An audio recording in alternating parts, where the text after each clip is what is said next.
Encontros com o Futuro, hoje com uma convidada muito especial, Paula Chacur, sócia do CGM Advogados. Bem-vindo, Paula. Olá, bom dia, muito obrigada pelo convite, Matthew. Obrigado por aceitar.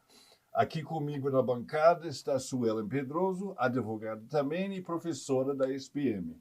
Meu nome é Matthew Schurtz e sou diretor no World Observatory. Encontros com o Futuro, uma produção do World Observatory, da SPM e da Prime, braço das Nações Unidas para as faculdades de negócios no mundo e no Brasil. Paula, conta pra gente, você que é sócia do CGM Advogados, o que faz a CGM, o que é e o que você faz lá. O CGM Advogados é um escritório que a gente fala que é full service, ou seja, nós atuamos em todas as áreas do direito. Eu, particularmente, sou a head da área de Direito Ambiental e Sustentabilidade.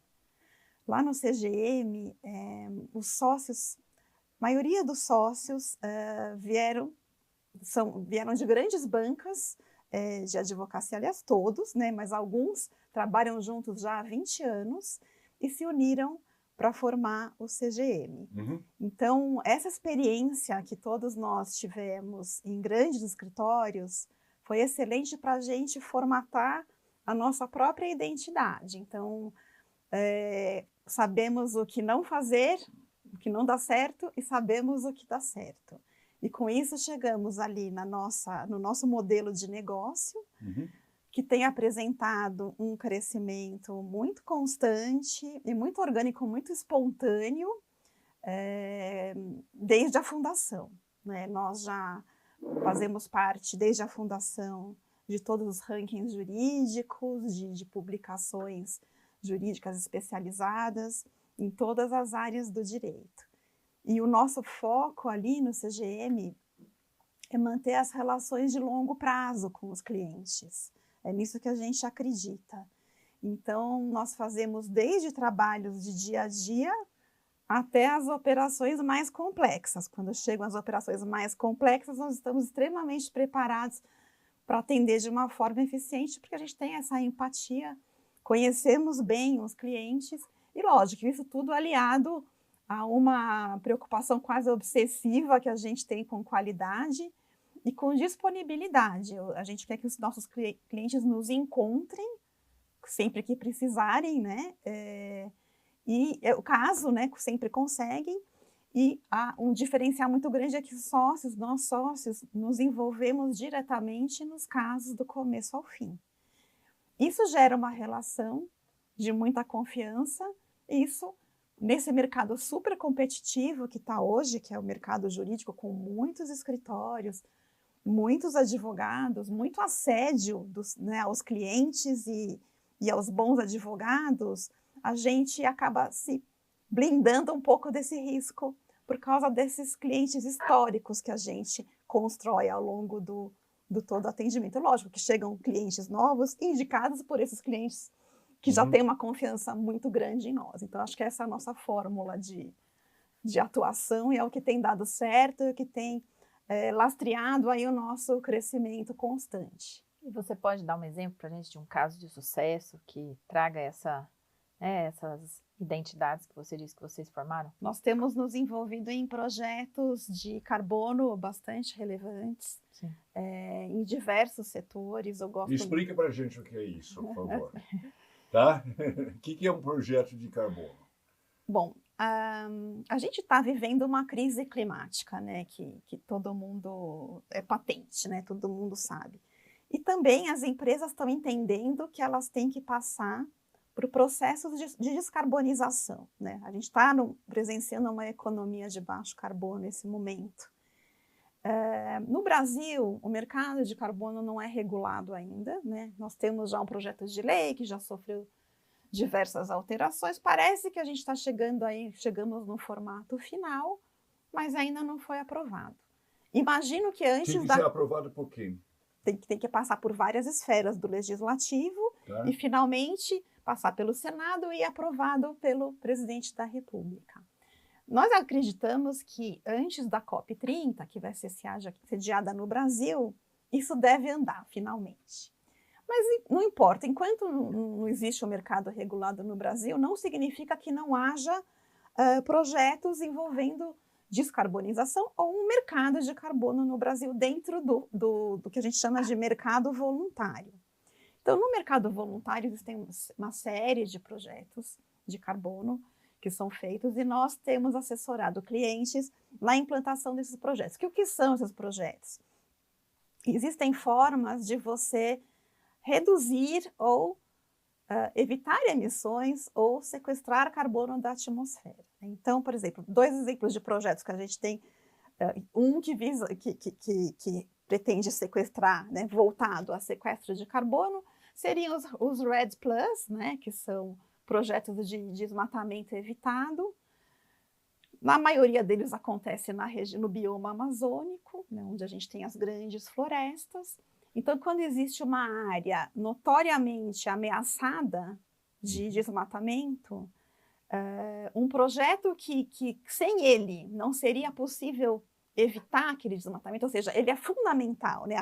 O retorno financeiro do projeto é fundamental para manter a perenidade daquela floresta, você consegue passar por uma série de etapas, né? A empresa passa por uma série de etapas para ter a aprovação daquele projeto, a validação, né? Monitoramento, enfim, existe uma ordem de fatores até que ele é validado e são emitidos os certificados de carbono. Então, para cada 1 tonelada de carbono que você deixa de emitir para a atmosfera, você recebe 1 crédito de carbono, 1 certificado de carbono.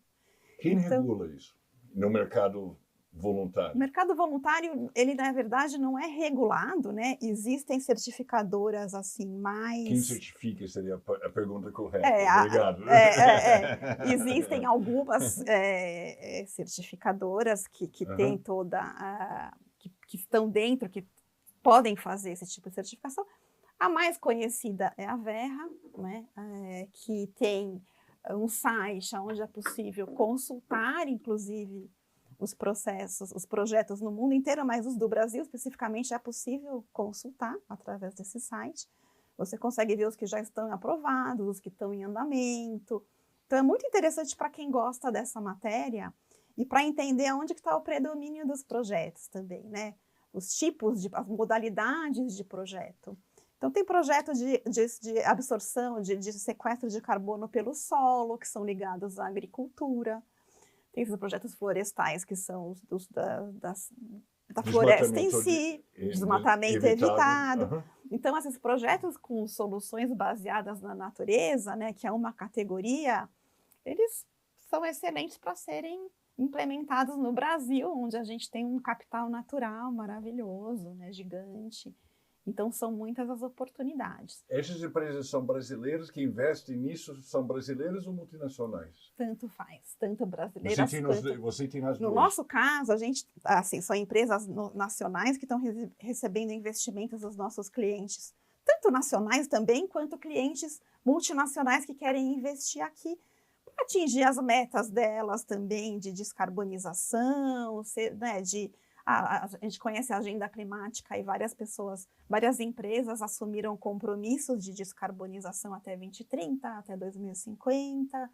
Então, investir nesses projetos acaba sendo um ganha-ganha, né? Para quem tem as metas, para quem não tem, mas tem a tecnologia para isso, ou tem área para isso. Então, tem que juntar os interesses e formatar os projetos. Paula, então, esse mercado é grande no Brasil?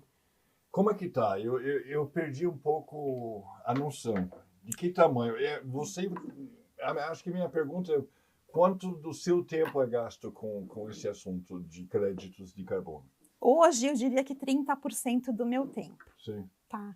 Porque afora a questão dos projetos de carbono, existem outras questões do direito ambiental, né, que são muito relevantes, que é licenciamento ambiental de empreendimentos, como que você lida com contaminações, né, áreas contaminadas, gestão de resíduos, que a gente tem uma política nacional de resíduos e agora está engrenando muito essa questão, envolvendo, por exemplo, a logística reversa, que é uma obrigação que as empresas têm determinados produtos estão sujeitos à logística reversa e as embalagens em geral. Então, acaba pegando praticamente todos os fabricantes, comerciantes de produtos que têm uma obrigação, uma meta de tirar do mercado, né, de evitar que vão para aterros sanitários um percentual aí sobre a massa de produtos ou de embalagens que são postas no mercado. Então, os estados... Uma empresa de bebida que lança cerveja... Ela tem que... Uma meta de, por exemplo, vai chegar em 30% em breve de garrafas de vidro. Você tem que recolher. O vidro, por exemplo, é um dos materiais das embalagens que está sujeito à logística. Então, papel, papelão, o vidro, alumínio, metais, né? Então, plástico, existem... Não? Plástico, Também? Obrigada por lembrar, super relevante. Na questão do plástico aí é uma pauta que está bem em voga aí no mundo climático, né? A poluição plástica, né? Os riscos envolvidos nisso. Então, o plástico também. Então, a questão dos resíduos é uma questão forte. A outra grande questão é a agenda ESG, os projetos de sustentabilidade. Você conhece bem a Agenda 2030 aqui, né? O ODS 17, super bem representado por vocês. Então, também está havendo um processo onde as empresas estão buscando adotar práticas relacionadas ao ESG, né? Que, para quem não sabe, acho que hoje em dia é bem divulgado isso, mas para quem não sabe, são práticas relacionadas, boas práticas relacionadas ao meio ambiente, às questões sociais, das relações sociais e questões de governança. Então, essa agenda ESG no Brasil, ela teve início em 2004, 2006, mas aqui, né, ela ganhou tração mesmo na época da pós-pandemia, no pós-pandemia, e as empresas têm buscado se integrar aí com essas questões de ESG. Então, estão buscando consultoria tanto jurídica quanto técnica para, a partir do compliance, que é o marco zero, compliance não é ESG, você cumprir a lei Cumprir a lei. É cumprir a lei, tem que cumprir, não tem jeito. Mas o que você faz além disso, o que você faz pensando nos seus stakeholders, pensando nas comunidades que o negócio afeta, pensando nos seus consumidores, pensando na sua cadeia de valor, nos seus fornecedores, isso é ESG. E isso tem que ser feito, não dá mais para voltar atrás, né? É um caminho em construção, acho que tem uma avenida de oportunidades ainda para serem aproveitadas, mas já está gerando bastante trabalho para a gente no escritório. O consumidor de hoje está muito atento, né? O investidor também, né? Aliás, a agenda ESG veio do mercado financeiro, né? Foi ali que começou. E ela acabou penetrando todas as áreas. Então, por exemplo, a nossa reforma tributária traz aspectos ESG. As leis trabalhistas trazem. Os contratos públicos, hoje em dia, que no escritório nós temos uma área de direito público bem relevante, os contratos públicos trazem obrigações também de ESG para as empresas que estão entrando nos bids, né, que estão querendo prestar serviços públicos para o governo. Então, é uma agenda que eu entendo que é um caminho sem volta e está gerando... E isso é boa notícia. É uma boa notícia, né? A gente precisa disso, o mundo precisa... Não dá para contar mais só com o governo, ainda mais no Brasil, né? Assim, na nossa situação. As empresas estão fazendo a parte delas. Quem ainda não está preparado para fazer totalmente o que é possível, deve começar pequenininho, né? Não tem que ter medo, eu acho que um passo de cada vez. Então, a gente tem empresas mais poderosas, né, com uma capacidade econômica maior, fazendo projetos maravilhosos. E tem empresas que estão acuadas, acho que eu não tenho como. Mas aí o que tem que fazer é começar devagar, né, enxergar as oportunidades e ir implementando, porque isso vai garantir a perenidade da empresa, né, vai garantir que ela seja percebida de uma maneira favorável pelo mercado, pelos próprios consumidores. E falando em consumidores também, dentro da sua pergunta, da nossa área de atuação, os percentuais, a gente também tem prestado muita consultoria relacionada ao greenwashing. Que interessante. Explica o que é greenwashing para a gente. Greenwashing é quando uma empresa ela alega, né, ela apresenta atitudes, ela afirma estar adotando práticas, seja no meio ambiente, seja no campo social, e na verdade não está. Ou não está ali na dimensão Nos em que termos ela coloca. Nos termos que ela coloca, exatamente. Então, isso está gerando já lá nos Estados Unidos, na Europa, Canadá, Austrália, bom, todo lugar que você for olhar já tem litigância por greenwashing. No Brasil também nós temos. Ainda está mais tímido, mas já existe uma grande preocupação das empresas com a imagem, porque é o direito, é a reputação que está em jogo, né? Então, às vezes pode nem chegar num litígio, mas se na rede social começam a falar alguma questão envolvendo uma prática de greenwashing, para a imagem da empresa é péssimo, para recuperar aquilo é dificílimo, né? Então, a assessoria que a gente está prestando é ajudar as empresas na divulgação das suas práticas, para que elas tenham conformidade com a realidade. Produtos, por exemplo, empresas que gostam de colocar nas embalagens do produto, somos produto sustentável, produto verde, carbono zero. E você vai ver e não é bem assim. Então, a União Europeia até recentemente publicou uma diretiva de proteção aos consumidores das práticas de greenwashing, e isso vai ser copiado por todos os lugares. No Brasil, o CONAR, que é o Conselho de Autorregulamentação da Publicidade, tem ali no seu guia de boas práticas um capítulo de sustentabilidade, de como devem ser feitas as alegações, os que chama de claims ambientais, né? Então, tentando direcionar como falar, o que não falar, o jeito de falar. Mas isso tudo acho que ainda vai ser mais costurado, né, de uma maneira talvez mais direta, para evitar esse tipo de risco, né, de alegação de greenwashing. A gente viu recentemente a polêmica que o uniforme da delegação brasileira causou com relação às alegações de sustentabilidade do uniforme. Quais foram?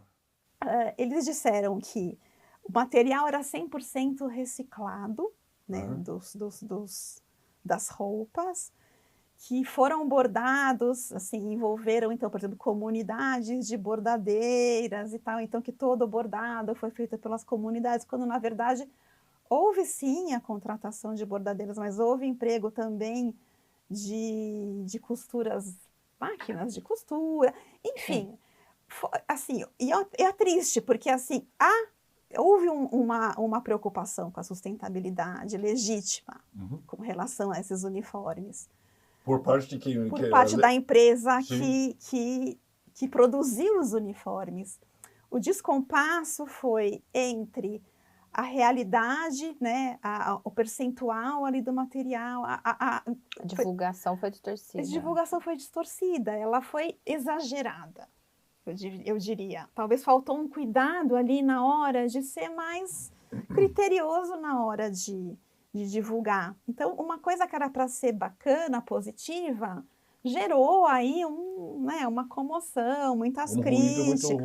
Um ruído ruim para uma empresa que tem uma agenda. É uma agenda, sim. De sustentabilidade. Eu conheço o trabalho que é relevante. Então, é uma pena. Então, tem que tomar muito cuidado com isso, e a gente está anotando a preocupação cada vez maior, e a gente alerta, inclusive, os clientes, né, que envolvam os seus times de sustentabilidade, envolvam o seu departamento jurídico, quando forem fazer divulgações dos relatórios de sustentabilidade, no website da empresa, nas propagandas, nas redes sociais, tem que ter critério. Tem que fazer com segurança, porque senão é um tiro no pé. Uma coisa que é para ser bacana vira um problemão. Difícil porque o público está disposto a cobrar. O público está muito de olho, Sim. né? Tá muito de Principalmente as gerações mais novas, né? Dos millennials para baixo, eles estão atentos, eles fazem escolhas conscientes, procuram por produtos que têm um diferencial ali nas questões socioambientais. Então tem que fazer com cuidado, com Meu filho de parcimônia. Gen Z é radical. É geração Z, exatamente, mais radical até que os millennials, Sim, né? bem mais. Mas É mais exigente ele. tá vendo? Você tem um exemplo dentro de casa. Dentro de casa, isso. Então, as empresas têm que fazer isso com critério. Como já está no final, né, do tempo, olhando para o futuro, existem segmentos específicos que o escritório enxerga para tornar, né, o ambiente mais competitivo e que tem essa, né, essa abordagem? Aí tem dois aspectos que eu acho interessante falar, que um é ambiente de trabalho, né? O mercado jurídico está muito competitivo, os bons advogados são muito abordados, então a gente preza muito por um bom ambiente de trabalho. Aliás, se vocês forem perguntar para os nossos jovens advogados, o que você... Fala uma característica do CGM que te encanta. Provavelmente eles vão falar o ambiente de trabalho. A gente tem casos de muitos advogados que vão para ter outras experiências e voltam para o escritório. E aí, nesse campo, a gente, mesmo sabendo que o nosso ambiente é de muito respeito, um ambiente seguro, a gente teve uma iniciativa que eu considero bem relevante. De 2022 para cá, nós contratamos uma consultoria em diversidade, equidade e inclusão. E foi excelente o treinamento, foi bem profundo mesmo, envolvendo as lideranças, envolvendo também o escritório como um todo, e uma empresa de consultoria renomada, experiente, de primeira linha.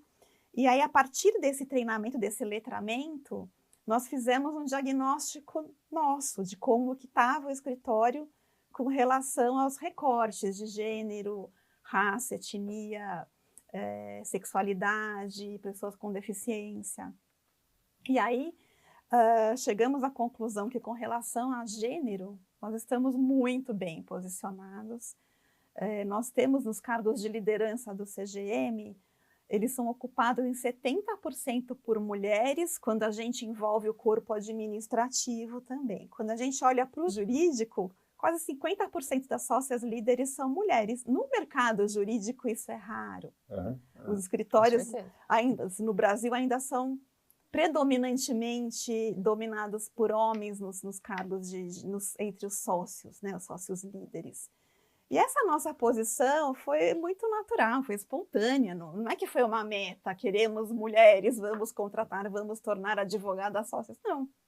Foi natural, foi espontâneo e a gente tem muito orgulho disso. Agora, um recorte que a gente tem que melhorar é o racial, né?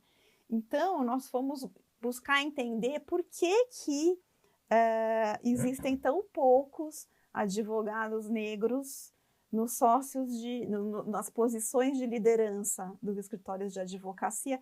E nessas buscas a gente acabou conhecendo um projeto que se chama Incluir Direito, que ele é um projeto que ele é de iniciativa do CESA, que é o Centro de Estudos dos Advogados, em parceria com grandes universidades, onde são proporcionadas verdadeiras mentorias para os estudantes negros ficarem mais capacitados para ingressar no mercado de trabalho nos grandes escritórios. Então tem, acho que aproximadamente uns 50 escritórios em São Paulo que patrocinam esse projeto. Tenho muito orgulho de que o CGM agora é um patrocinador desse projeto.